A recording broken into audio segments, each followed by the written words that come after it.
Alright guys, welcome to Site Talk, the show where we explore the fascinating world of construction and building expertise. I'm your host Zahia, and today we have a very special guest joining us, Andrew Golle. Andrew is a highly accomplished professional in the field of construction, waterproofing, tiling and building, with an impressive array of qualifications and experience. Andrew has made a significant impact on the industry. This is what he holds. He holds certifications including Certificate 3 in Waterproofing, Certificate 3 in Tiling, Certificate 4 in Building and Construction, and Certificate 4 in Building and Assessment. Andrew's experience extends beyond Australia as he is a CSSW Certified Surveyor in Structural Waterproofing from the UK. In addition, he is a valued member of the Australian Standards Committee, serving on BD038 waterproofing and BD044 installation of ceramic and stone tiles. Andrew's contributions to the field doesn't stop there. He also serves on the Artibus Committee for developing Certificate 3 waterproofing and tiling training packages. He holds a diploma in construction, waterproofing design and survey, and is a trusted trainee and assessor in Certificate 3 Construction Waterproofing and Certificate 3 Wall and Floor Tiling. His industry involvement extends to the ABCB TRG Committee, where he contributes his expertise in watershedding for the NCC 2025. Furthermore, Andrew is recognized as the Chief Waterproofing Trainer and Consultant for the QMBA, Queensland Master Builders Association. But that's not all. Andrew is also the owner and franchisor of Tile Glue Injection Method, a groundbreaking technique in the tiling industry. Today, we have the privilege for delving into Andrew's wealth of knowledge and gaining insights into the world of construction, waterproofing, tiling, and building. So without further ado, let's welcome Andrew Golle to the show. Andrew, thank you for joining us today. It's an honor for you to be here. Zahir, thank you very much for the invitation. It's great to be here. We're currently writing the diploma of waterproofing for survey and design. Yep. So no one actually holds that qualification yet. Oh, yeah, okay, yep. So hopefully that'll be out in the next 6 months, and then we can start getting some professional waterproofers and people jumping across from engineering and building backgrounds to do specific design for waterproofing systems and inspections. Count me in, man. I want to. Good on you. Yeah. Okay. Yep. Appreciate it, man. Yeah. Get my qualifications up and running. Now, before we start going into what's going on with the construction industry in terms of waterproofing, I want to show a bit of data here, and there'll be an extract for whoever's watching the video on the screen. Now, CSV, which is the Cladding Safety Victoria, they've compiled a significant body of data obtained through CRP that highlights extensive non-cladding defects on building subjects to rectification funding. One of the most common building defects identified to date relates to balconies. Now, the data is crazy because they've got here 168 buildings, 52% have defective balconies caused by water ingress, 19% have waterproofing issues due to the lack of insufficient waterproofing. And not only that, there was actually they also state that defects with balconies can arise as a result of either poor architectural design, defective construction by builders, or maintenance issues, and they do have potential. They have potential safety hazard as well, because if we go to this news article that was released by the ABC News, I'll just open that up. There was a collapse in Doncaster, and 2 people died from that collapse, and it was due to the structural member being just decayed due to water ingress. Yeah, well, water ingress is a structural defect. Yeah. The QBCC, Queensland Building Construction Commission in Queensland, they categorise building defects into Category 1, Category 2. Category 1 being serious defects, Category 2 being minor and cosmetic. So Cat 1 defects would normally be something that's structural or water ingress or a functional failure. Yeah. And we know that especially for external balconies where you have a lot of cyclic and seasonal movement, hot, cold, wet, dry, when you get water ingress into timber members and you get dry rot and mould propagation and decay, Yep, there goes the structure. So what do you think, like the most common reasons that that you think that would happen? Like if somebody's lived in the home for like at least a couple of years, what are some of the things that would cause that issue to happen? Well, part of the issue is misinformation or insufficient knowledge about waterproofing and how critical it is. In that article, it says that the rot had been painted over several times in an attempt just to try and dress it up. So whoever's got the paintbrush in their hand, should have rung alarm bells and talked to the homeowner rather than just painting over and masking a problem. They need to address the problem. You mentioned design before, and design is a big issue. Quite often architects aren't familiar with the Australian standard AS 4654.2, which is the installation of external above-ground membranes. And quite often on plans they won't nominate the correct set down from a doorway or detail at the door threshold, penetration treatments, movement joint treatments. None of that's on plans. Yeah. So for an average homeowner, if they've been living at home for the last couple of years, how do you think they should be able to know if there's potentially a defect? Should they basically get an inspection done, or is there something that they can see, hey, something's not right there? Some signs that they should watch out for. Yeah, quite often, once the balcony is built, waterproof, tiled, and the rest of the areas underneath that balcony are finished, you can't see what's going on. What you need to look for are signs and symptoms. Yeah. Have you got mould appearing in your cornice in your garage? Have you got water staining to the ceiling underneath the balcony? Have you got propagation of mould and humidity in a room through moisture driving through the membrane and the tiling system and then ending up in a bedroom? So signs and symptoms, there's always a reason, but importantly, do something about it. Get someone in to look at it for you. Because waterproofing doesn't fix itself. It always gets worse. Yeah, so the longer they leave it, it's got to basically start, if those timber members that are in the frame underneath the balcony, if they're not treated timber, if they keep getting exposed to all this moisture, over time it's going to lose its strength, isn't it? Oh, 100%. And a lot of builders out there are of the misconception that they only need to waterproof something that's over a habitable room. That's not how the building code reads. Yeah. The building code specifically, in all the facets of the building code, whether it's waterproofing, condensation management, energy efficiency, they all talk about in order to maintain the health and amenity of occupants and protect the building from damage.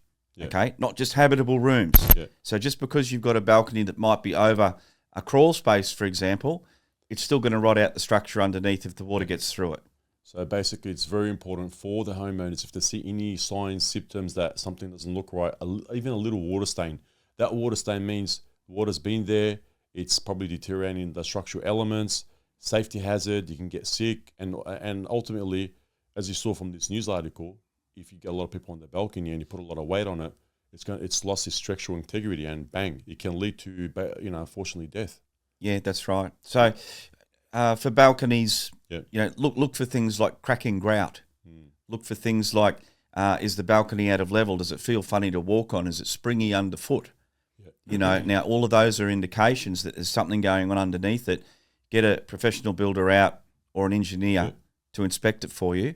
There are waterproofing consultants that will go out and they'll conduct water testing and test the functional, performance of a waterproofing system through thermal imaging and through moisture readings.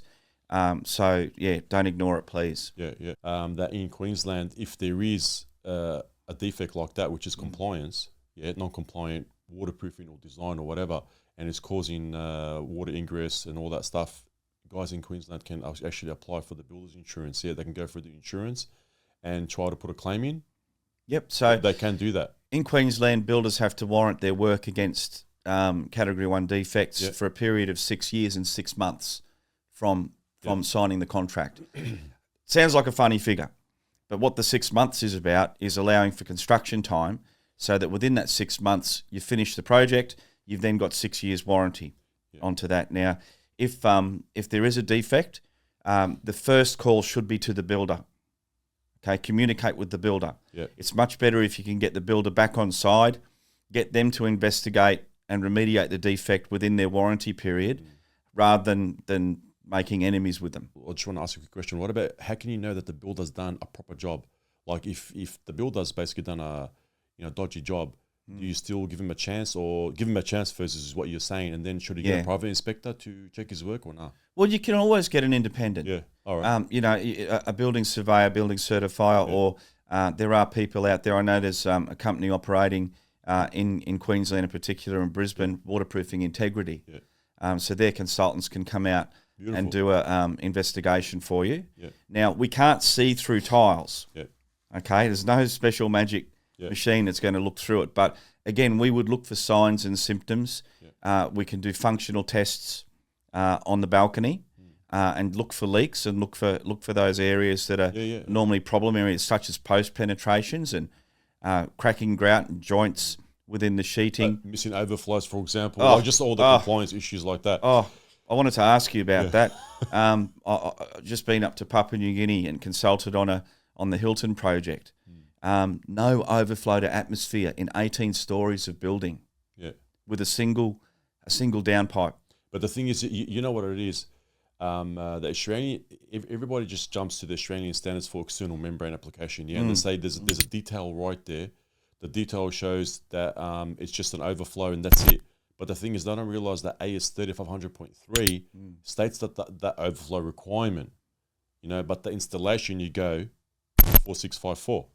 Yep, and in 4654 it'll show a spitter as an overflow or a scupper. Yep. Okay, which is just a square pipe rather than a round pipe. But there's no calculations. Yep. There's no how many, what size. True. Okay, so it's a mishmash between the plumbing code and the waterproofing standard. Yep. To try and make the thing work, and they quite often don't meet up. I've actually, in my last couple of videos, and I'll put some links up there and all that, what tilers have been doing now, and actually, sorry, the builders, they've been putting the pod system, which is those tiles that just sit on pods. However, underneath there, they're actually creating structural fall into a box gutter. So Right. I forwarded that setup to basically hydraulic consultants or engineers to see what's going on. I haven't had any feedback yet. But the thing is, these guys are being really creative. They actually got the structural fall into this long box gutter with 2 outlets. Now, it is stormwater. So if it is a catchment area. So the thing is, if you are going to be creating a box gutter, you have to adhere to 3500.3, introduce a sump, an overflow. But these guys are connecting the overflow and the outlet to one outlet and putting it into a rain head. When what you said just before, that it has to go to atmosphere. Yeah, yep. To see, hey, we've got a problem. Like, how do you know if the drainage is not working? The overflow is always being activated all the time. You don't know what's going on. So it's so important, like you're saying, to get an expert like, waterproofing integrity. Is it Australia, you said?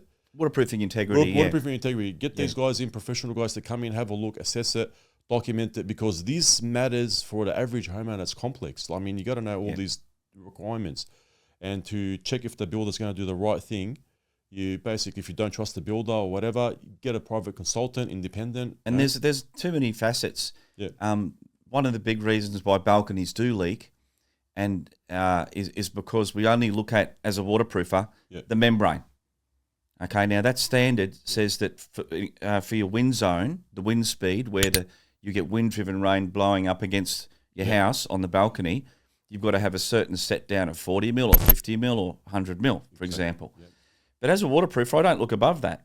I don't take into account catching the water on the weatherproofing, the facade, the cladding, the floor finish, the sump, the overflow. Yep. Okay, all this should be managed by the builder to tie in all these standards to make it work. Yeah, so basically, everybody should work together, like you're saying. Yeah. You can't just do all the design work yourself. As a waterproofer, Yeah, that's it. I'm just in there to paint some membrane on. So they think. Okay, which is why we're developing this new diploma for waterproofing design and survey, so that we'll have professional designs done up that can then be seen through the construction sequence to finish. Now, everybody knows in Australia now, NCC 2022, AS 374021, the Australian standards for waterproofing. And also, the VBA has done like a webinar on their social media. We had a look at it. Then they got a fact sheet because there was a lot of questions asked by all these people. Like, what the hell's going on here? There's all these changes. AS3740 has got their own requirements. And then NCC's got their own requirements. And I want to touch base on that and get your review on a couple of things. One of the questions by someone that says, can practitioners use particle board flooring in the wet area? So guys, the wet area is the area outside the shower area. So there's a shower area and a wet area. So these guys are asking, can I use particle board flooring in the wet area? Now, the VBA responded to that and said particle board may be used underneath a water-resistant system, provided that it complies with the structural and other relevant requirements under the NCC and will not damage or compromise the water-resistant system above. Now, Andrew, I wanted to ask you this, but the thing is, I'm looking at the NCC right now. NCC 2022, clause 10.2.3, areas outside shower area, which is the wet area. It says here, for timber floors, including particle board, plywood, and timber-based flooring materials, the floor of the room must be waterproof. Now, here, the fact sheet, it's stating that you have to put a water-resistant, substrate on top of that. But the NCC is stating otherwise. Now, I know it's always best practice to go above and beyond, but the NCC, which is right there in front of me, is saying that. It's saying, hey, you got particle board, and I want to waterproof it. You can waterproof it. What do you think of that? It's a shame, mate. It really is. The regulator in Victoria needs to check their facts and get it right, and they're putting out misinformation, unfortunately. Now, they're referring to water-resistant finishes. The first thing we need to do is to classify the room. Is it a wet area? Is it a bathroom, laundry, toilet, ensuite? All of those are wet areas. The reason that the VBA have gone down that path is because they misinterpret the removal of particle board from the materials section of the NCC and AS 3740, and taking that out, they've all of a sudden decided that particle board is no longer a fit-for-purpose product. Okay, now, the NCC, as you've just read out under clause 10.2.3, specifically mentions particle board and how it's to be treated. It needs to be waterproofed. One of the requirements for the deemed to satisfy, so guys, what deemed to satisfy or DTS is you'll have performance requirements by the building code, and to achieve those performance requirements, you need to follow a pathway, and that's either going to be a deemed to satisfy or it'll be a performance solution. So the deemed to satisfy in most cases is an Australian standard. But because when we rewrote that Australian standard, we only did half a job with the promise from Standards Australia that we were going to be able to revisit it and finish it. Unfortunately, that's not going to happen until at least 2028. We've been left with a half-written standard, and then the NCC have had to pick up the slack and say, do a bit of this and do a bit of that. Okay, but in particular with particle board, it mentions in there, and in the NCC, the pathway to deem to satisfy is you shall follow the NCC Volume 2, which deals with Class 1 buildings, okay, domestic houses, and that Volume 2 refers to another book called the Housing Provisions, which are all the specifications on how to perform to the performance requirements. And that says that you shall follow clauses 10.2.1 to 10.2.6. There's no way out of it. Okay, you must follow those 6 clauses. 10.2.3 specifically says particle board is suitable as a substrate in those wet areas. Now, there's another thing that as a builder we need to bear in mind, and that is that we've got the roadmap being the deemed to satisfy, but now we need to check with the manufacturer of those products in writing whether that product is acceptable. And if you were to go to Structafloor, who manufacture the particle board, red tongue, yellow tongue, we get beige tongue in Tassie because we don't have termites. All right. So it's not treated.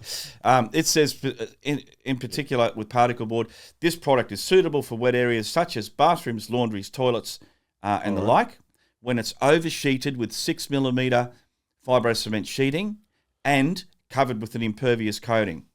You then take that a step further, and when you're researching your waterproofing systems, you go to the waterproofing manufacturer's technical data sheet, and it will say, for such and such, timber flooring, 6 mil sheeting required, then our membrane. If you go to Hardy's, who make the 6 mil water-resistant sheeting, will also specify that where particle board floor is used in wet areas, it shall be oversheeted with 6 mil sheet as per their requirements and waterproofed. Now, don't you think the NCC, the guys who are writing this, should have access to this information that you just said? I mean, why would they even write this? Yeah. Particle board's all right, man, just waterproof on top of it. Yeah. It's misinformation. The VBA I would think, using internal consultants, their own guys, without reaching out and for a bit of peer review. Now, in saying that, the VBA have reached out to the Australian Institute of Waterproofing, and I know that the guys in Melbourne at the Australian Institute of Waterproofing are currently putting together some training for the VBA on external waterproofing. But unfortunately, the fact sheet's out there, and people are relying on that. Yeah. Now, guys, look, remember that this is a fact sheet. I'm going to use the PDF edit document and just change it to mystery sheet, because these guys, it's actually a mystery, because I'm supposed to open this document up, get these questions, and be like, oh, you know what, this question, I had this question in mind, and now this is a fact, and then you start building. Or if I start building, and then I get defects down the line, I'm liable for it. So, where am I supposed to get proper information and proper requirements, proper drawings that, man, I just want to build. I got a 10-year liability here in Victoria, 10-year liability as a builder. Man, you get a couple of bathrooms just stuffed for all these homes. Now, just before we continue, the DTS requirement, guys, that Andrew was talking about here is H4D3, and it states that you can comply with either AS3740 from the NCC. So NCC requirements H4D3 states that they comply with either AS3740 and clause 10.2.12 of the NCC, or you can jump to the NCC, and we're going to go through it shortly. It's the wild, wild west. Yeah, Zahir, what you just read out sounds like a bit of a juggle, and it is. So the way the Australian Building Codes Board looked at it was that for Volume 1, which deals with Class 2 to 9 buildings, Class 2 buildings being sole occupancy over another unit, over a public space like a restaurant, that's a higher risk of waterproofing failing and damage in those areas. So for that reason, the deemed to satisfy is you shall follow NCC Volume 1 Specification 26. And what Specification 26 is all the list of things that you need to do for enclosed shower, unenclosed shower, step-down shower, the specification. And AS3740, so there's no choice. In Volume 1, you've got to follow Spec 26 and 3740. In Volume 2, the decision's been made through insurance investigation that there's less incidence of defects in Class 1 buildings in domestic. So they think. We know better. They all leak, right? There's leaks everywhere. There's guys out there making a really good living on rebuilding leaking showers. There's also guys out there doing magic potions that don't work. Okay, can we list them or not? We won't talk about that now. Yeah. But so there's leaks everywhere. Now, they've given us the choice as a lower risk to either follow the NCC clauses 10.2.1 to 10.2.32 or 3740. And if you're going to pick up 3740, you must pick up 10.2.12, which are the falls requirements. So falls are the gradient to drain the water to the floor waste. Okay, now, then we get into some little bit of nuts and bolts.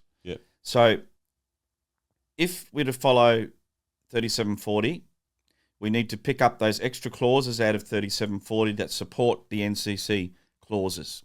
Okay, now, when you read further through the deemed to satisfy, it actually tells you that, yes, you've got to do 10.2.1 to 10.2.6, but you also have to do 10.2.7 to clause 10.2.32.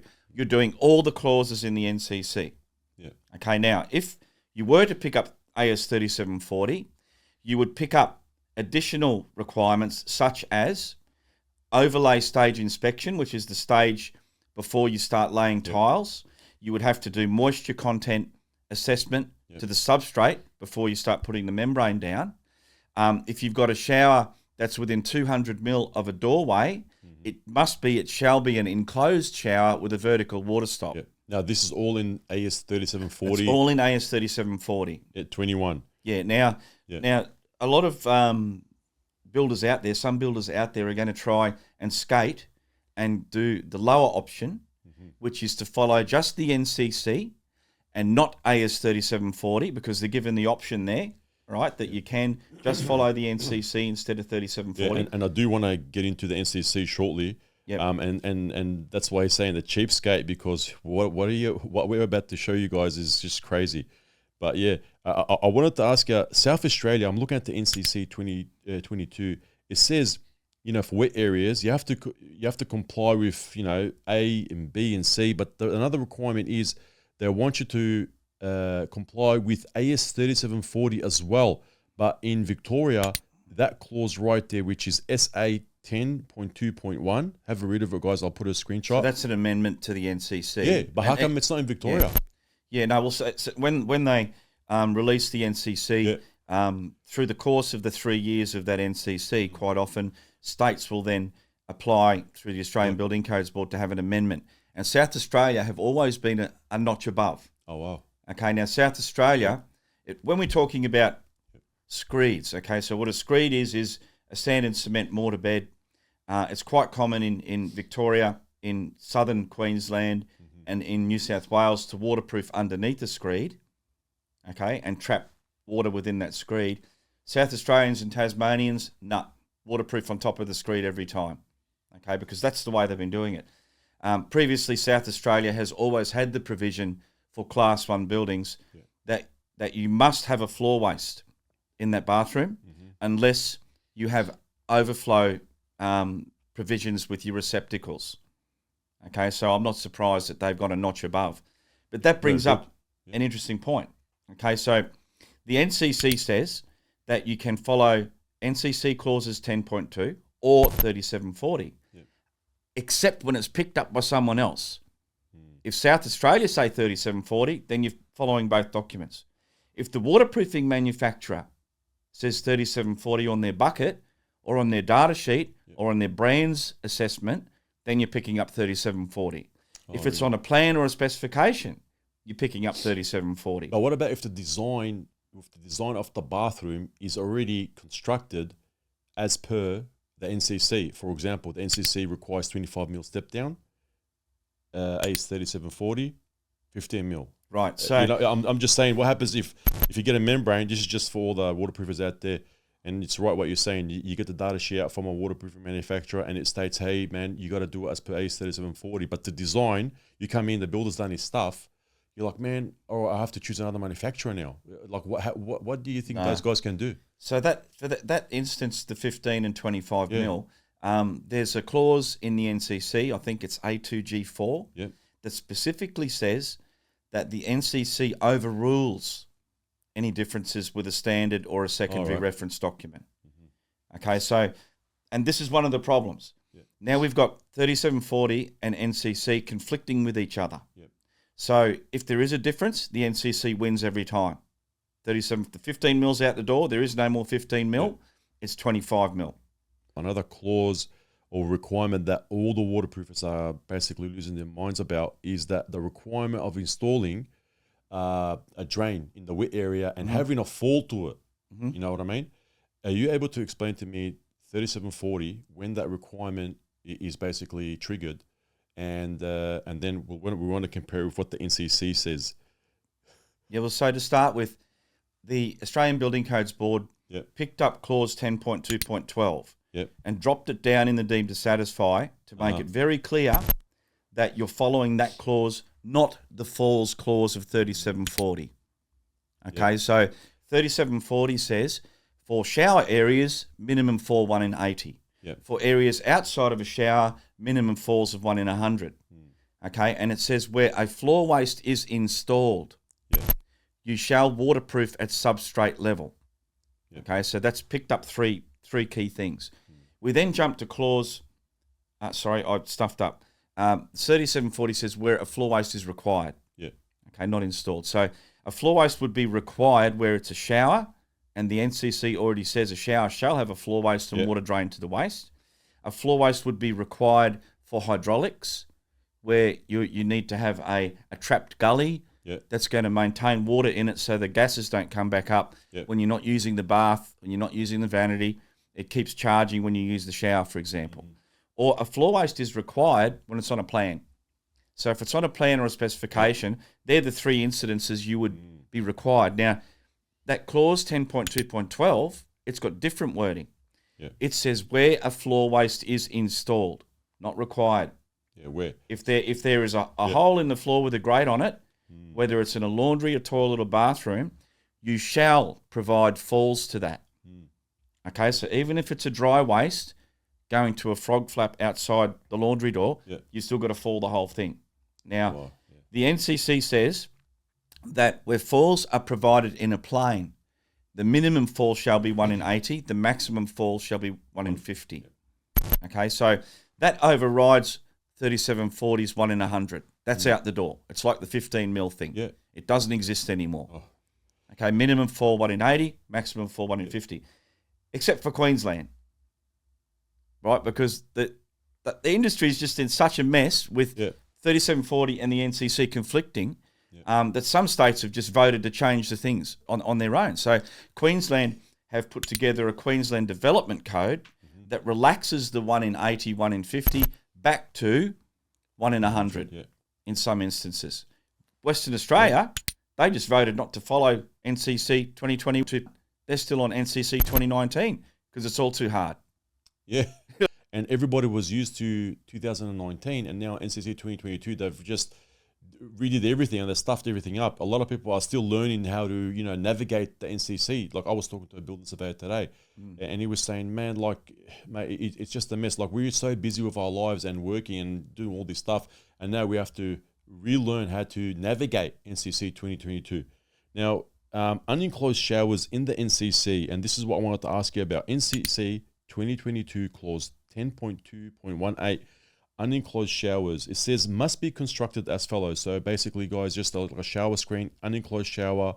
It says here a water stop must be installed a minimum horizontal distance of 1.5 meters away from the shower rows. That's the first requirement. Second requirement is the vertical leg of the water stop must finish flush with the top surface of the floor, so it's not a tripping hazard, and where the water stop intersects the wall. So when you got the water stop, from one end to the other, with the wall is joined, the junction must be waterproofed. And now this is what I wanted to ask you about. Or the whole area floor must be waterproofed and drained to a floor waste as for the shower area. So they're saying that if this water stop is not installed and sealed to the edges, hey man, you got to put a floor waste. So it is possible to drain the whole room to a single waste in the shower. It is confusing, that clause, and or this or that. Does it give you license then just to put a bit of angle in and not call it a water stop? Why do it? And we come across that all the time, as you do. First thing that we look at when we walk into a bathroom is the door, and has the tile trim been installed and sealed at both ends to the door jamb to form a water stop, to form part of the waterproofing system. So the reason for those clauses or those words are, if you have a shower set up where you can get an angle out there at 1500, and we're talking 1500 from the rose connection at the substrate, that then forms an arc, a spray arc. And as long as that is within that 1500 spray arc, then water stop, sealed at door at end to end, and to finish floor level, fall that area. You don't need to fall the outer area. But here's the confusing thing, because it says for unenclosed showers. The definition of an unenclosed shower is one where the spray is not contained within that shower zone. It gets onto the floor outside. Okay, so if it is an unenclosed shower and that spray arc is getting onto the floor outside, then you must fall the whole floor. Oh, wow. Okay, because the 3740 2.3.2, I think that states that for an open unenclosed shower without a screen, Okay, now that could be a pane of glass that doesn't have seals and deflectors.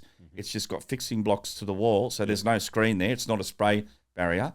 That you shall fall the whole room and waterproof at substrate level on top of the screed. Like you said before, that's why I reckon a lot of builders are going to go and just go to the NCC because, hey man, if I put a water stop 1.5 meters away minimum, I can eliminate the floor waste because, hey, you're going to have to, where the doorway is, be higher, a higher step, and they have to have a fall. It's a massive headache. So I can see a lot of people who want to go to the NCC and say, man, no, we're going to stick to the NCC now, man, and just avoid all this headache. Yeah, well, the reality is most people do like a walk-through shower, an unenclosed shower. Yep. And if you're having an unenclosed shower, you're falling the whole floor. Wow. Whether it's to 2 floor wastes, one outside the shower zone, or whether all the falls go into the shower. Talking about unenclosed showers, and waterproofing the whole floor and all that, I want to talk about briefly about this court case, it was last updated 31 August 2020. It's Grand Build Pty versus Ready. Now, this is what happened. Basically, it's renovation, bathrooms, etc. The builder, however, has stated that waterproofing has been applied to the full extent under the bathroom floor. This being the case, there would be no requirement for a water stop at the shower entry. As Mr. Butterfield directed, he actually supports the other expert view with no water stop is required where the bathroom has been fully waterproofed. I accept this is the case, as I have found above, that the upstairs bathroom has been fully waterproofed. The claim about the lack of a water stop in the bathroom is dismissed. And then I find that the downstairs bathroom also was fully waterproofed, having regard to Mr. Bakerfield expert opinion that a fully waterproof bathroom floor does not require a water stop. I dismiss this claim. So they are saying, if I go, hey man, I've waterproofed all the bathroom, there's no requirement for a water stop. How can they say that? Yeah, I mean, these are experts saying a water stop is not required. Now, what would happen? Fully waterproofed and there's no water stop. That basically it's a vertical separation. Do you want to explain what a water stop is, its function, and why do you think this is not a good idea? And it's a breach of the code as well. Water stops. So the performance requirement of the NCC is that you maintain the health and amenity of occupants and don't adversely affect their use of the wet area. And we also need to bring up the fact that the waterproofing membrane is under the tiles because tiles are porous. Tile glue, tile grout, and tiles are porous. And in effect, what you tend to have is within a shower area that's used every day, water gets under the tiles. You're not going to stop it. That's why the membrane's there. And it builds up a water table. So this water stop that comes up for an enclosed shower, 5 mil above the finished level of the tile with the shower screen on top of that, retains that subsurface water table within the shower. So it doesn't creep out of the room and start moulding up and staining the outer tiles or getting to areas you don't want it and adversely affecting the health and amenity of the occupants. Yep. So in that particular court case, someone should have stood up and said, hang on a minute, water stop, yes, water stop, no. Are you going to adversely affect the health and amenity of occupants? Yes, you are. The deemed to satisfy with both the NCC and 3740 says water stop in all occasions for an enclosed shower, whether it's a hob, whether it's 25 mil set down with a water stop, or anything less than 25 mil set down is classed as a flush threshold shower, and that water stop has to be there as a continuous barrier to retain the water, subsurface water, water table in that wet area and finish 5 mil above the finished floor level with shower screen on top. Yeah, so what would happen if a guy decides, hey man, I'm going to put no water stops anywhere inside, only at the doorway? Yeah, and obviously there's going to be a fall to drainage inside the shower area. Then he's got like another area where it's the wet area. Now, what happens if, obviously the water table is going to expand over time, like you're saying, and it's going to just sit at a level plane somewhere. What happens if water stays there for like, we're talking about like 5-10 years, the water table just sits there and doesn't go, it evaporates or whatever. Is there any health issues or anything like that can happen, that the water is just sitting there and not going to drainage? there's two scenarios here. So let's assume I'm going to be a cheap builder, and I'm going to ignore 3740, and I'm just going to follow the NCC. Beauty. Okay, so I'm not going to waterproof on top of Screed. I don't have to have fall at membrane level. I'm just going to stick it on the concrete and let it pond in the back left-hand corner underneath the Screed and tiles. Okay, now I've pulled apart a few showers, and quite often what we find when you pull apart a shower with the membrane under the Screed that doesn't have positive fall to it, is there's a pond under there. Okay, now that Screed wets up, and some people will say, I've got a consultant friend of mine who quite often says that, well, it's an alkaline environment, and surely bacteria can't harbour in an alkaline environment. Yes, except for the fact that a shower is used every day. Underneath that Screed area gets wet and saturated, and it's charged with organics like body fats, dead skin, shampoo, soap, all those things that can rot.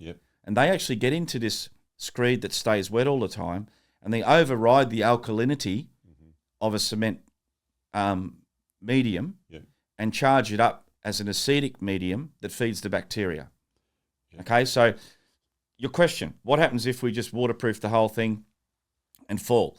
So under the 3740, it determined that an unenclosed shower, a type 2 unenclosed shower, is one where you have a single screen barrier and you walk through into that shower. In all cases, that's a type 2 unenclosed shower, which I think is a bit of a mistake, putting that clause in there, right?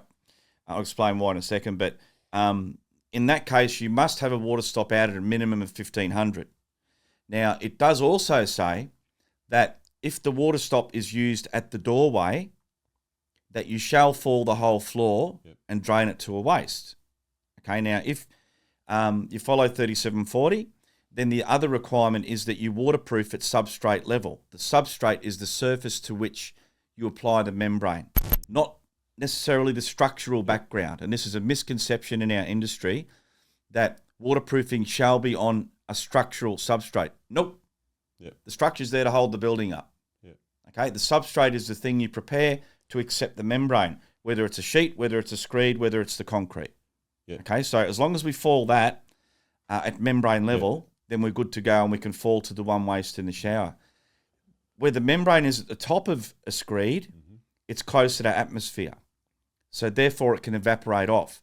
If a membrane is under the Screed, it gets trapped, and the standard has an informative note that says for open showers where water can get to the outside area past a water stop, if you're waterproofing below Screed, you should drain the Screed.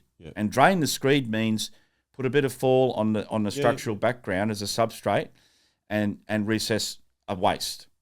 Okay, so you're draining it. If you don't do that, it says or waterproof on top of the Screed, which then puts your water at membrane level higher up, closer to atmosphere, and that little bit of a spray that goes past another water stop at your shower can evaporate off, but you're retaining the water table. So a type 1 unenclosed shower is one that has a frameless shower screen unless it has seals and deflectors. A type 2 unenclosed shower is an open shower. Okay, shower curtain, screen, no screen, single glass panel, walk through. A type 1 unenclosed shower has the requirement that you shall put a water stop under the screen and across the entry to the shower, and it shall be flush with finished floor level. Right, now that's what we always used to do with a single pane of glass. We would call it a type 1 unenclosed shower and do that to retain the water table. That's now been removed from 3740. They've classified the single pane of glass walk-through shower as a type 2, and therefore you don't have to have this water stop under the screen and across the front, just the one out at 1500, or use the doorway as the type 2 water stop. But it's always a good idea, if you are going to have a walk-through shower, consult with your builder and your waterproofer. Okay, it's better to have that water stop under the screen and across it to retain the water table. Now you raised something really interesting when we were having a chat earlier. You said that the NCC 2025 has something that you don't agree with, which is about Screeds, because we were just talking about Screeds now. That apparently something about waterproofing under or above screed. Are you able to just shed some light on that for us? Yeah, sure. So currently in the NCC, in the Australian Standard, it says that when applying a membrane, you shall apply the membrane either below or above a screed. Okay, not both, not double barrel waterproofing. Yep. So this is one misconception. Some people in the industry think putting a membrane underneath and on top is a great idea, except Like for the backup barrier, basically. Well, that's what they call it. That's what they say, yeah. And they'll actually call the bottom membrane the structural membrane, the primary one. No, it's not. I don't wear my hat under my chin. I wear my hat on my head. That's where I catch the water. Okay, so the membrane on top of the screed is the primary. If you to go to a waterproofing supplier, manufacturer, and say, I want a warranted system under and on top, most of them will say, but which one? We can't warrant both. Okay, so that's one issue. Now, through this TRG group, we've been working with the ABCB and to develop what they're calling the watershedding principles into NCC 2025. And the watershedding principle, great idea. Okay, it's been developed by some people in New South Wales and then picked up by the rest of the country, and everyone loves it. So what that is that you shall catch and contain the water within the wet area. You shall then drain the water at surface and subsurface to get to an outfall of waste, and the waterproofing system shall be fit for purpose. Okay, now they're all three really good points, and it's a pathway through design for us to be able to put a waterproofing system together if we follow those three things. Unfortunately, some wording has got into the NCC draft that's going to throw industry into turmoil, because wording virtually says that waterproofing shall be at the structural substrate. So whether that is directly to concrete or to framed and sheeted floor, and that screeds are not acceptable as a membrane substrate. So it actually says screed, you're saying? Yes. Oh my God. Screeds and toppings are not acceptable. So we have to rely on the concreters out there to set out for our tiling, to fall to which hole in the floor. Because when we're doing 20 bathrooms on a suspended slab, there's no wall frames there. I don't know what that hole and that hole and that hole is for. I don't know what size tiles they are or how the tiler wants to set them out. How am I going to achieve accurate falls in the concrete without ponding? You're going to have to dimensionally rectify the concrete background, the structural background, to suit the surface finishes. Okay, and where the NCC and 3740 now says that where a floor waste and NCC is installed, you shall have falls. 3740 says the falls will be at substrate level. The substrate is the surface to which you waterproof onto, right? So that could be a screed. So excluding screeds is crazy. It's absolutely crazy, especially when manufacturers out there would like to actually kick us in a certain direction. And rather than allowing a site mix, which may be poorly blended or too weak or inconsistent, to produce bag mixes of screed, engineered screeds, fit for purpose, blended by a factory. It's got the right cement content to the sand content, to binder content, to fillers. It's going to have a higher MPA for certain applications. And then we also look at the terminology of bonded screeds and unbonded screeds. Okay, so for my money, I would 100% waterproof on top of a screed, never underneath it, because I'm a tiler as well, and I would like to stick my membrane compatible with membranes with tile system on top of screed. I would always put down a bonded screed in standard construction. Okay, that means the screed is stuck to the floor. How do I stick the screed to the floor? With a bond coat. Okay, now some manufacturers recommend a slurry with an additive to it, not Bondcrete. Okay, I don't do that. I love it. Because it says on the bottle, don't use this anywhere near water because it could re-emulsify. So I'm going to get picked on for this, but most manufacturers will have a latex or an acrylic additive through the tiling chain that you can make as a slurry. I like using tile glue. So I'll use a good quality tile adhesive with a 10mm notch trowel and notch that down onto a washed floor and then drop my screed on that like I'm gluing a big tile down. Bonded screed, no problems. Tool the screed off to the right CSP. Okay, so concrete surface profile is an industry term not specific for Screed, it's for concrete surface, but if we do a CSP 1 to 4 that's got a fairly closed surface without irregularities in it, then we can, with the right priming system, form a very good bond with the membrane onto that Screed that you can't get off. Okay, in most cases when I go and do inspections and it's failed waterproofing, in a lot of cases dust is the killer. Okay, that waterproofers, I've seen one of your videos the other day, the guy, and he's on the membrane on the dirt underneath it. It's so common, right? These guys need to learn to pick up a sponge and a bucket of water and wash the floor. So in our waterproofing course, the Cert 3 course, we take all the guys through putting a Screed down, training them how to waterproof on top of a Screed, what the Screed surface should be, how to bond a Screed to a substrate, and how to prime it correctly and install a membrane. And without a word of a lie, you can't get those membranes off the Screed with a scraper. On site, we could pick it up like a tissue because of dust contamination. Why do you think the NCC 2025 is actually heading in that direction? I mean, wouldn't they have all the data, research? Man, 2025 NCC should be like the future, man, of getting better and not going to problems. I mean... Well, this crazy idea was kicked out of this NCC. They already tried this on. Okay, this was... and it got to public comment. It was on the NCC 2022? Yeah. Oh, it got to public comment and enough people kicked up enough of a stink that it got kicked out. And all of a sudden, it's back in. Okay, now, the ABCB's copywriters have listening to whoever's in the area, and let's put this in. Once it's in, it's hard to get out. That guy, we need to sack him, man. Find out who it is and sack him, mate. Oh, look. I know I'm getting a bit upset here, but it really is something that the industry needs to get behind.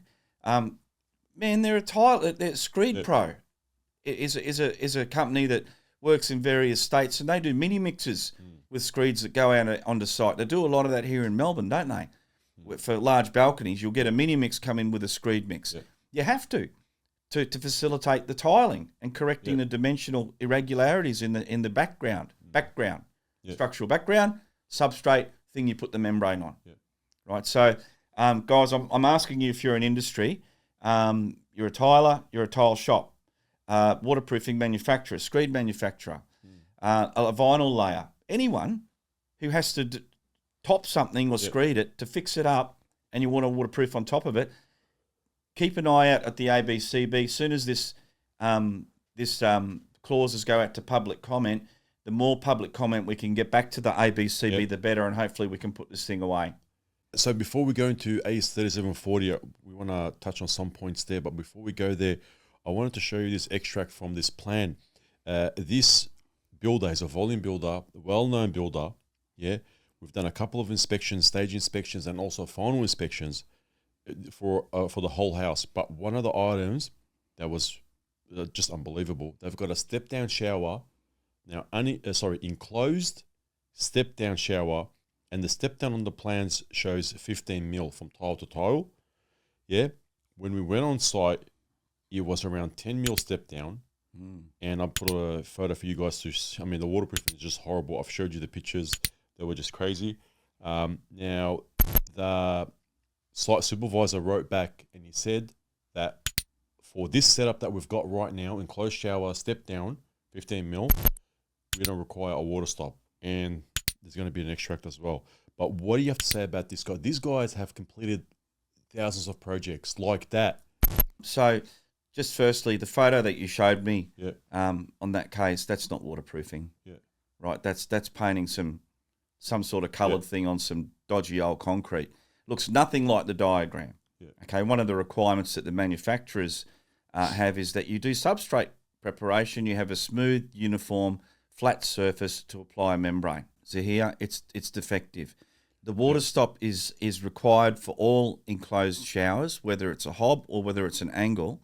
And for an enclosed shower, that water stop has to protrude through the tiling 5 mil above the finished floor level with the screen over the top. There's no excuse. If it's an enclosed shower, it's an enclosed shower. Even with a step down, you still goes 5 mil. Down, it's got to be 5 mil, unless it's 25 mil. Okay. If it's a 25 mil step down, it complies with the NCC. then the water stop still has to be there, but it can finish flush with finished tile, with the finished floor level. With the top of the wet area surface. The outside wet area. So in that diagram you've got there, it doesn't show a water stop. Yep. It doesn't show projection of the membrane to the finished floor level. Yep. It's following the substrate. So you're going to have water build up in that shower as a water table and migrate out into the rest of the room underneath the tiles. Which will take probably like a couple of years before they'll Not find even out. that. Not even that. No, yeah. And then how good's the tiler? Like, are they notching the floor? Are they back buttering the tiles? Hot fixing. Yeah. Well, we're about to talk about that, but Yep. just on that, they're about to release the new Australian standard AS 3958.1, Yep. which is for the installation of ceramic tiles and stone. Yep. Great. We've been working on it for over 3 years, and we've finally got it that it's about to be released. It's just gone through public comment and ballot. So it'll be great to see that book come out. That's, beautiful. ACE 3740 here, surface preparation, clause 4.4.1. Mm-hmm. For surface preparation now, this is something that the VBA didn't touch on that much, and you wanted to talk about it because such an important topic. It says the preparation of the substrate for membranes shall result in the surface of the substrate being smooth without protrusions, voids, or formwork distortions, and clean, dry, and free from dust and contaminations. Substrates shall be treated in order to eliminate pinholing caused by substrate degassing during the wet film curing process and for adhesion to the substrate. Now, what are they trying to tell us here? It's trying to tell us that waterproofing is not about just picking up a brush and slapping something on the floor. Like any trade, substrate prep and getting the background right makes life easier. When you finally get to pick a brush up or lay a tile or put a cabinet together, if it's square, true, clean, flat, smooth, you don't have the defects that we quite often see with membrane systems. So most manufacturers will give you requirements for their membrane as to how the substrate needs to be treated, whether it's latent or dry or porous or non-porous. None of them want sharp protrusions.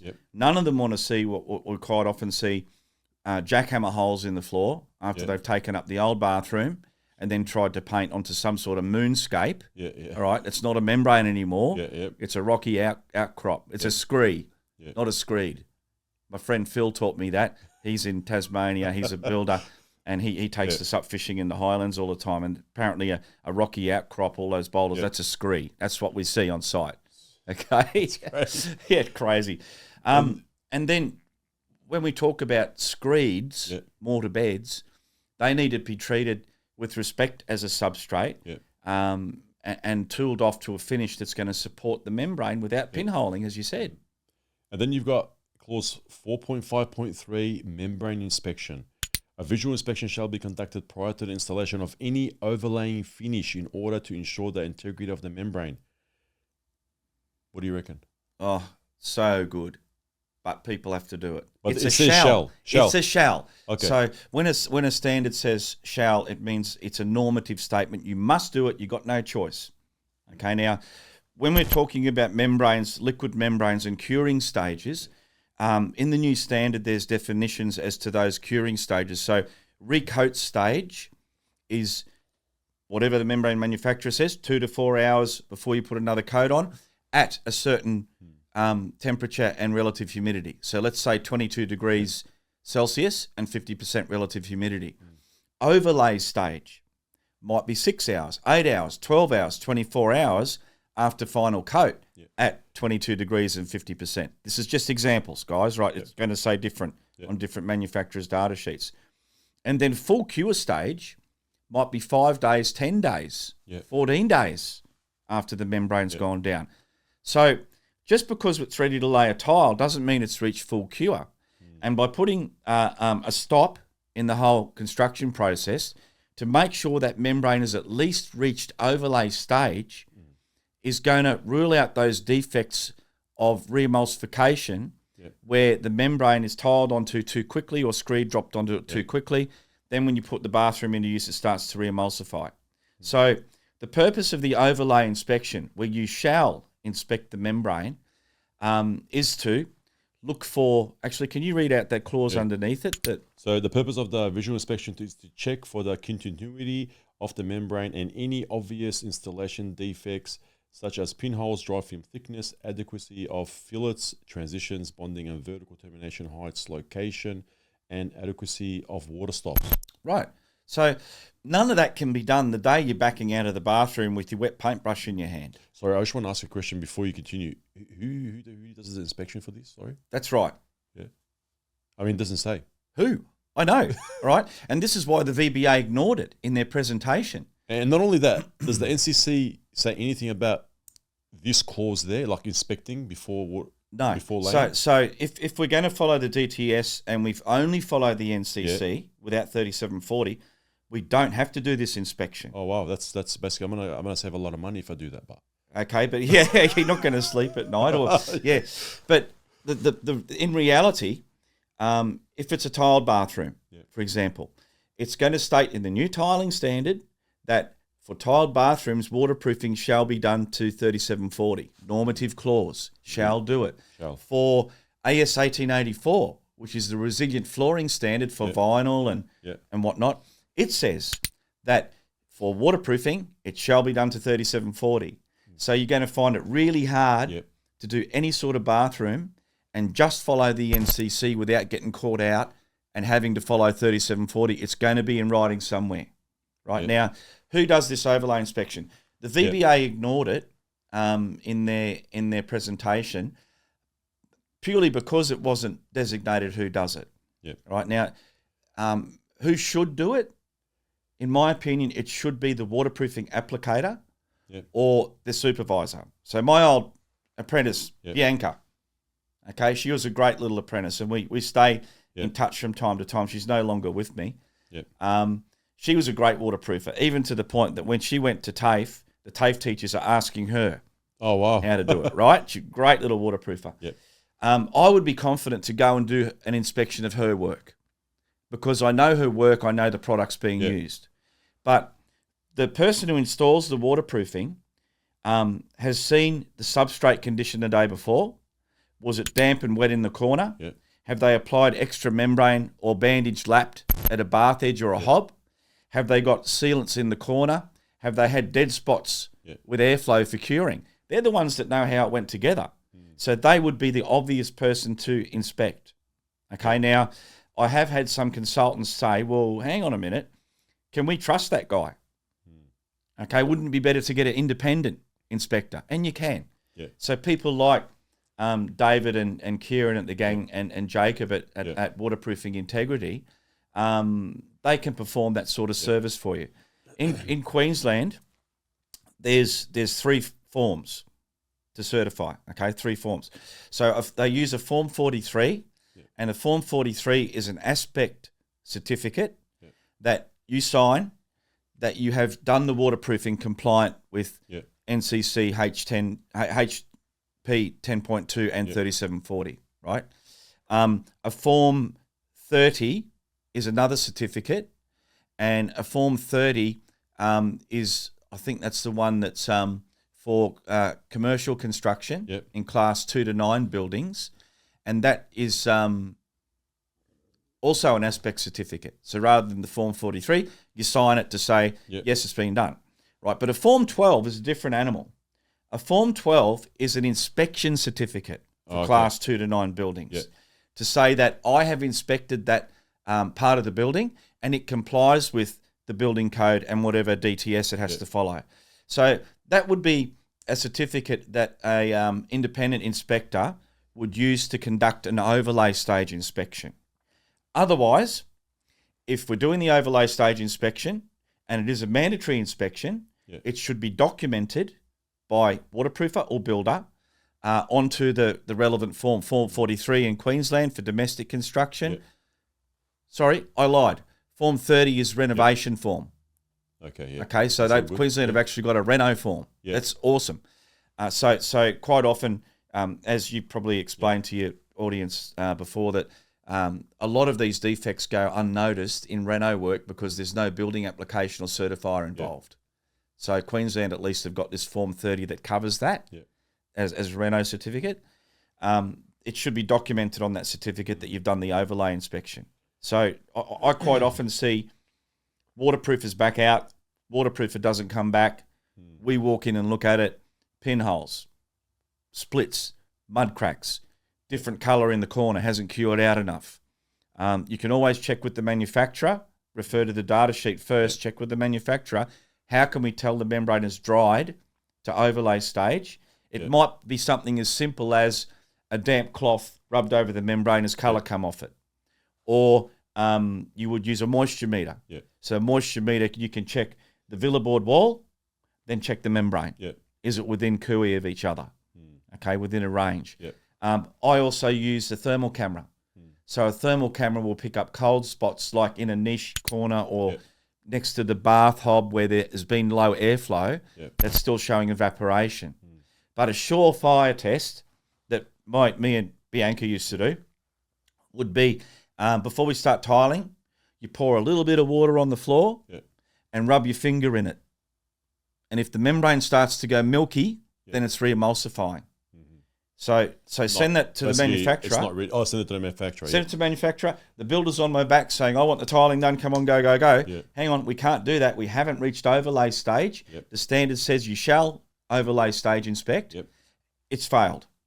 Okay, I've sent that to the manufacturer. Manufacturer, will you warrant this membrane when the water's going milky? No, they won't. They'll tell you to sponge it up, slap a little bit more membrane on, put the fans back on it, check it again tomorrow. The whole purpose. The other thing, just quickly, I want to jump on is one of the big defects that we see in industry with membrane installation is the dry film thickness isn't achieved. And that's critical because the dry film thickness of a membrane gives it resistance to construction work on it. It gives it elasticity, for example, a class 3 membrane over a bond breaker to allow it to stretch rather than be reinforced. You're not going to hold a building together with membrane paint. So now we look at flexible solutions and elastic solutions. But also in the meat of the membrane, if that membrane has to have a 1 mil dry film thickness, that means that when you put stress on that membrane through shrinkage in your tile glue, weight of the tiles, deflection in the floor, that the membrane can deform before it turns into a pull. If you've got the membrane at 0.3 of a mil, it might perform in a lab on a glass panel, but on site we have air bubbles, dust, contaminants in the membrane, and that membrane can rupture, it can blister, it turns directly into a pull rather than a deformation under stress. Okay, so this is a bit of membrane that Sika gave me to have a play with, which is the red one. Okay, now this red one is a rapid membrane, an SBR latex membrane. The grey one is also an SBR latex membrane. And from the same manufacturer, one good technique to help to build up the dry film thickness is to use a 2-colour system. If you do grey, red, grey, and normally I will do 3 to 4 coats to get to 1 mil, because it's just not, in most cases, achievable in a 2-coat system, I can manage those coats.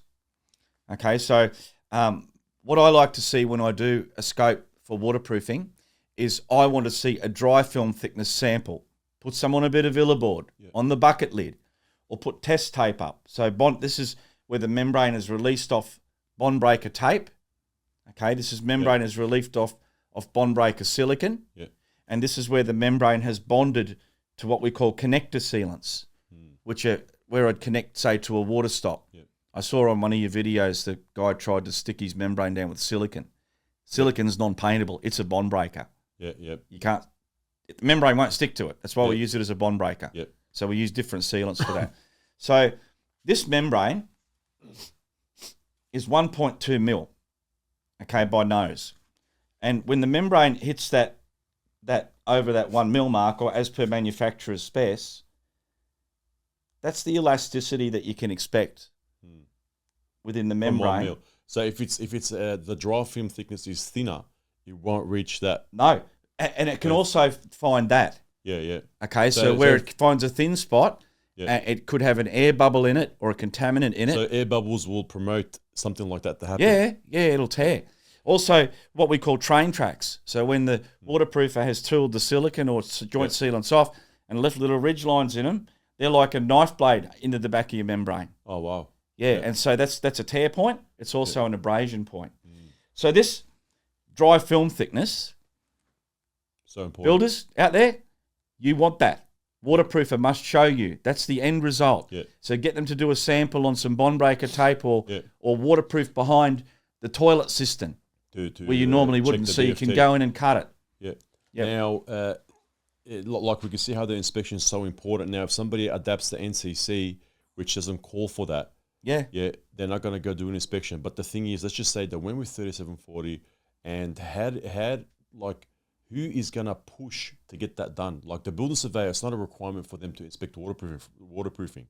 In some states. In Victoria, it's not a requirement, for No. example. Yeah. So how do you get? How can the homeowner get the builder and the building surveyor to say, "Hey, man, look, you need to get this checked because my plans, for example, state AS 3740. Waterproofing should be done as per that." And guys, I'm going to put the extract there. Have a look. Send it to your builder and say, "Hey, where's my waterproofing inspection?" That's exactly right. What do you think? Isn't that? It's non-compliant if it's not done. Yeah. And it needs to be documented on a waterproofing certificate by the waterproofing installer to the builder and on the relevant government form to the certifier or surveyor. So this needs to be driven by educating the certifiers and surveyors to ask for the thing. Yeah. If you're going to give me a aspect certification, it's you got to put on it that you've done the overlay inspection. To state. So we're about to adopt mandatory waterproofing stage inspections in Tasmania by the building surveyors, and they're all nervous.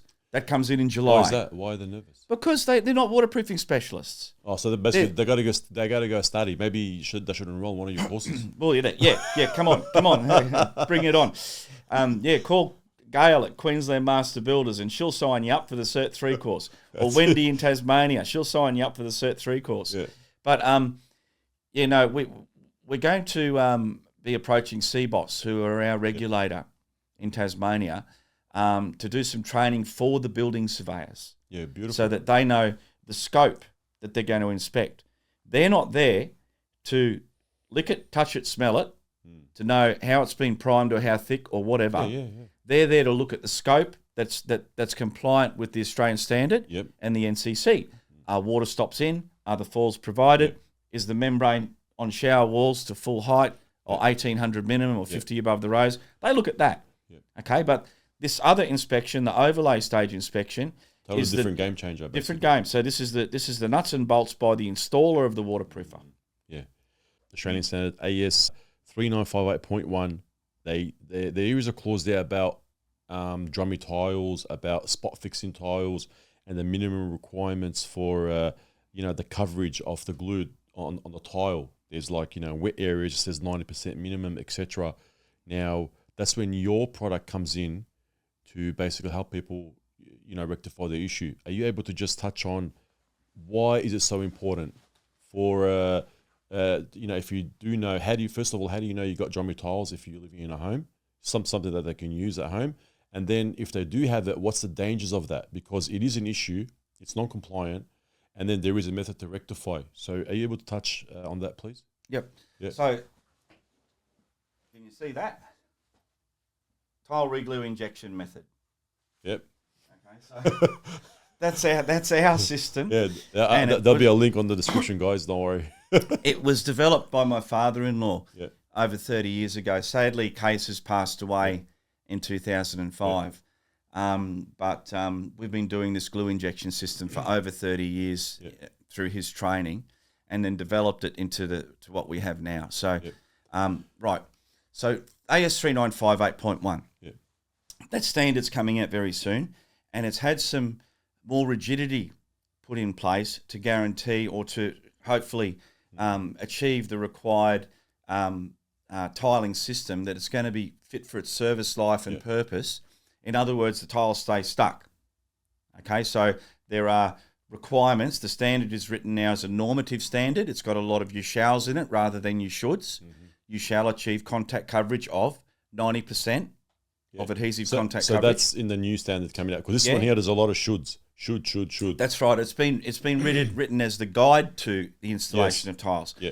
This new standard is the Australian standard for Oh, wow. Excellent. the installation of. Now, we couldn't get it as a reference document by the NCC, so instead we've written it as a normative standard. Oh, okay. Okay, so that's great. There's guidelines there now, right? Or there's you shalls, mandatory clauses in there. Yeah, perfect. So contact coverage, bonding of the tile, and that the tile is supported by the adhesive, especially at edges and corners, against impact damage and breaking.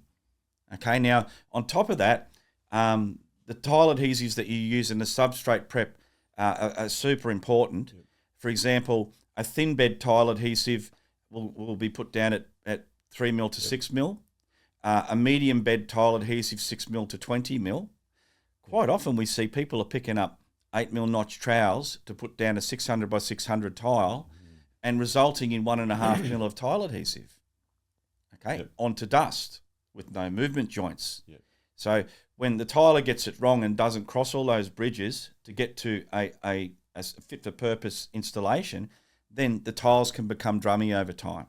And when they become drummy, they debond from the substrate, whether it's through the glue line or through poor substrate preparation, dust on the slab, or through poor installation practice, not back buttering the tile or just sitting the tile on the notches of the glue.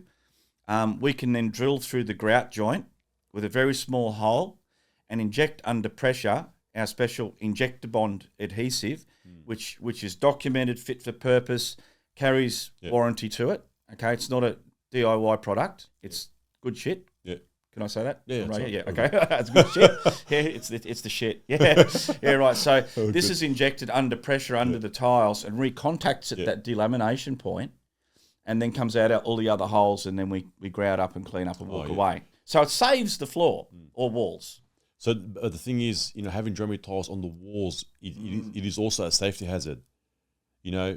I've seen some, Drummy tiles or spot fix tiles, just fall off sometimes. Yeah, well, spot fixing in the new standard is only allowed upon specification by the manufacturer, and normally it's going to be with a resin reaction adhesive, an epoxy glue for a special application. It says in the Australian standard now, the new one, that spot fixing is not acceptable with the cementitious or a organic adhesive. Yeah, so epoxy might be all right, but you got to look at the manufacturer first, what they state. Of the product, and then follow it. Yeah, and it'll go around in circles. Manufacturer, standard manufacturer. It goes around in a circle. So the contact coverage requirements have been a little bit beefed up. For an internal domestic floor, 80% contact coverage. Yeah. For wet areas, external areas, 90% contact coverage. Well, here it says, external walls 90%, external floors 90%. Interior residential wall 65%. This is the current standard, but the new one. There's another one down. It says stair treads and risers 90%. Yeah. Okay. How many times have you seen efflorescence coming out through stair treads externally? Yeah. Because they're spot fixed. Yeah. And the water migrates under the tile. It holds. It grabs the calcium and lime from the cement in the glue and the concrete and puddles at the bottom riser and then starts leaching through and putting calcium deposits. And then it just, dries on the surface, gets wet and goes back inside. It's an endless cycle. That's it. It's a cycle. I've just been doing test injection here in Melbourne at a property, which are units, and tiles have jumped off like 6 metres from the air that have been spot fixed. Yeah. So this is our brand new injection adhesive. Yeah. Okay, so it's meant for crack bridging or cavity bridging. The building commissioner in New South Wales has defected spot fixing of tiles in wet areas because it can harbour freestanding water behind the tile and then contribute to mould growth and bacterial growth. So we've got this system to a T where we can inject cavity up to 10 mil. Yeah. Okay, and then the glue is very elastic and flexible. Yeah. So one of the things with this building down the road is that tiles are jumping off where they're exposed to thermal movement. All right. When they're spot fixed, they're point spotted. They're point taking stress. Yep. When you get a full bed of adhesive underneath it, then the adhesive spreads the load over the surface of the tile. And with our injector bond CIA glue, then that expands, it relaxes, it expands, it relaxes, it takes the stress out of the whole system. Yep. So that's our new glue, and that'll do. This has only just been put down yesterday, so it's still a little bit green, but that's very flexible, over 300% elasticity. And this is our standard injector bond that would go under your tiles, floor tiles normally, and that's only very green too, but yeah. Wow, look at that. Look at that, eh? Yep. That's the shit. And then relaxes. Yep. So quite often, tiles that become drummy are movement affected. Yep. Yes, the tiler may have done something wrong. They may have had dust on the floor. Most of what we do is on internal concrete slabs where the slab shrinks and creeps and deflects. The tiles have got nowhere to go but up. Quite often they'll peak in the air, so we can fix all that. Tile reglue injection method. Thanks a lot, man. Yeah. Thanks for coming, Andrew, and hopefully next time we'll talk about other topics and all that. Yeah, and appreciate you coming. Yep. Very soon, hopefully we're going to have a new British standard adopted by Australia for below ground waterproofing, which is a design standard. Oh, so that's cool. Yeah, keen to come back and talk to you when that hits the deck. Let's do it. Let's go, man. Thanks a lot. And till next time, guys, let's go.